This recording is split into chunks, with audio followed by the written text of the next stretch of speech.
প্রকৃতি যেন থমকে গেছে। চারদিকে অদ্ভুত নিস্তব্ধতা আর কনকনে হিমেল হাওয়া। গত 2 দিন ধরে মেঘ আর কুয়াশার আড়ালে ঢাকা পড়ে গেছে কাঙ্ক্ষিত সূর্য। শরীরের উপর কয়েক স্তর গরম কাপড় জড়িয়েও যেন এই হাড় কাঁপানো ঠান্ডার হাত থেকে রেহাই মিলছে না। দুদিন থেকে চরম শীত, আকাশে কুয়াশার ভাব এবং ঝিরঝির বাতাসে মানুষের কর্মজীবন এবং জনজীবন অনেক ব্যাহত হচ্ছে। ঠান্ডার কারণে মানুষ শীত নিবারণ করছে আগুন জ্বালিয়ে। এই ভয়াবহ চিত্র এখন দেশের সীমান্তবর্তী জেলা মেহেরপুরের। এখানে সময় যত গড়াচ্ছে ঠান্ডার তীব্রতা যেন আরো নির্মম হয়ে উঠেছে।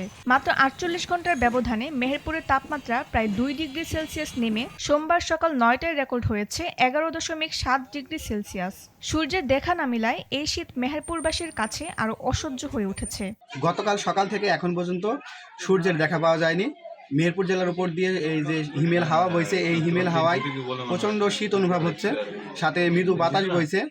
এই বাতাসে বিশেষ করে বৃদ্ধ থেকে খেটে খাওয়া মানুষের জনজীবন প্রায় বিপর্যস্ত।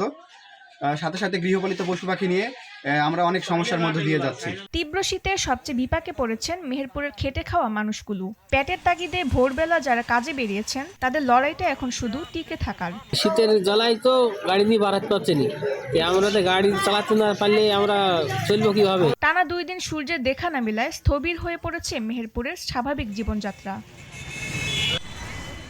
মেহেরপুর থেকে প্রতিনিধি তৌহিদুদ্দৌলা রেজার পাঠানো তথ্যচিত্রে ডেস্ক রিপোর্ট তাসনিম হোসেন লিয়া।